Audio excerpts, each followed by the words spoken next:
This became the most satisfying project I have done in 3 years. I thought, this is what we need. We need guidance, we need marketing advice, we need help, and I was thrilled. The expectations were low, and they were so far exceeded because I really didn't know what to expect.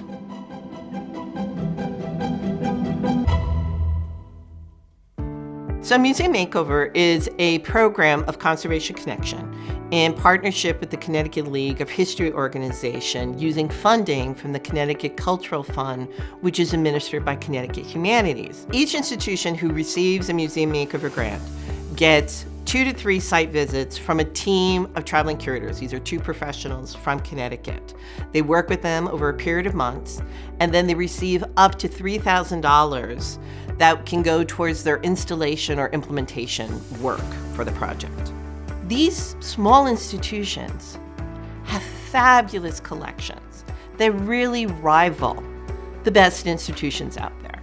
Each one of them basically got a masterclass in how to do an exhibit, in how to provide best standards of care for their collections.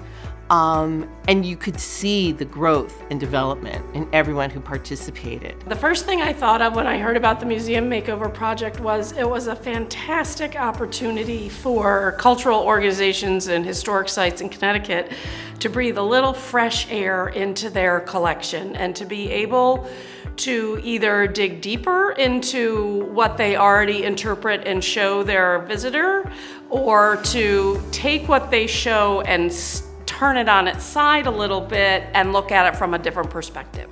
Not only was it obviously a great opportunity for especially smaller sites to receive this funding and receive like a very manageable amount of funding so that they could sort of do a very manageable, doable project, but then also have, you know, not just expertise per se, but also just support, right? And collegiality and the opportunity to have a friendly ear who's been there before, you know, to talk through your projects, to think about, you know, how are we going to present this to our board? How are we going to, you know, get the ball rolling on something that might have been an idea for a long time, and we just need that extra step, that extra push to actually kind of bring it to fruition.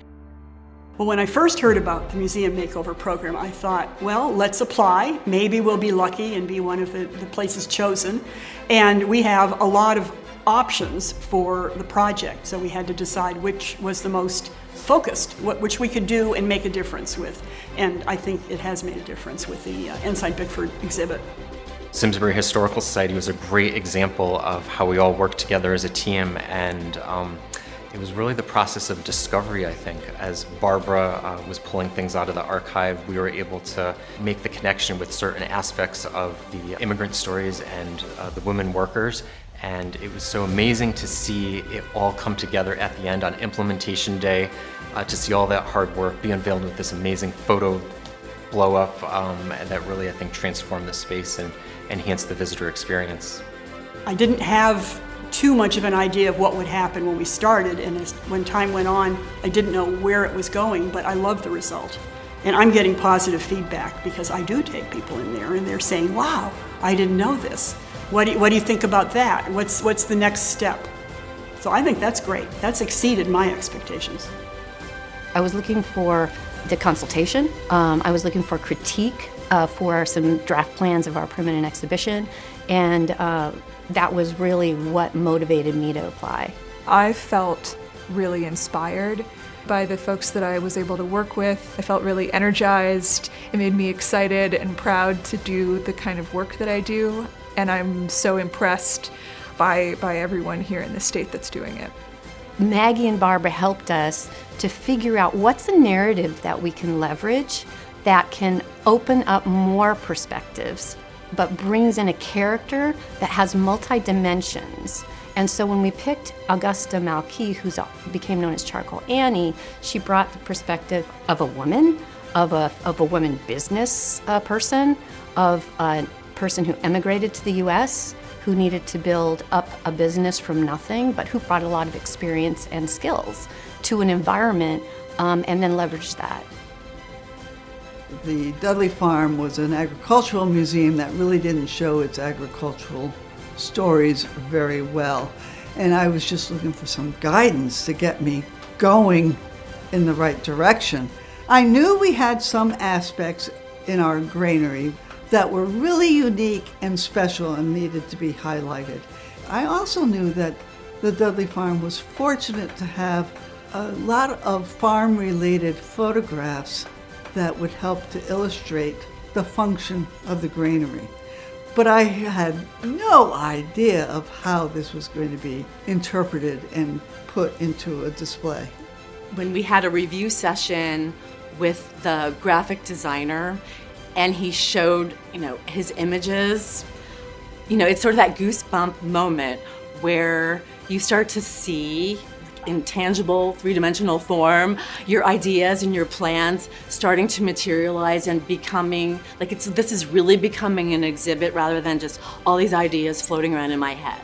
I think one of the most memorable things was to see the team here at Dudley Farm and Beth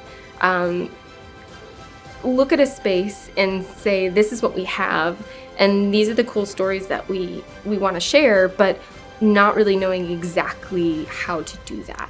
And one of my greatest strengths is to get people from step A to step Z and allow them to experience that. And nothing is better than working with someone like Beth to be able to kind of put out all of these things, tell the story, and watch their face light up.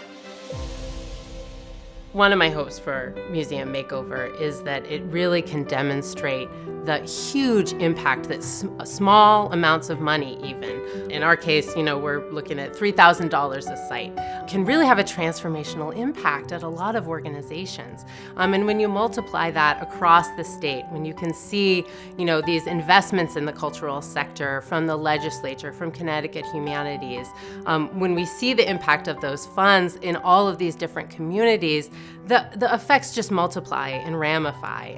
The public's visiting these historical societies, these museums, and seeing what's possible there. I think it's kind of a little bit of like a tide that's going to lift all ships. Being able to look around and see these projects that were carried off at all of these different museum sites and historic sites with, frankly, a pretty limited budget, and really sort of small teams of people who just know what they're doing and bring a lot of expertise.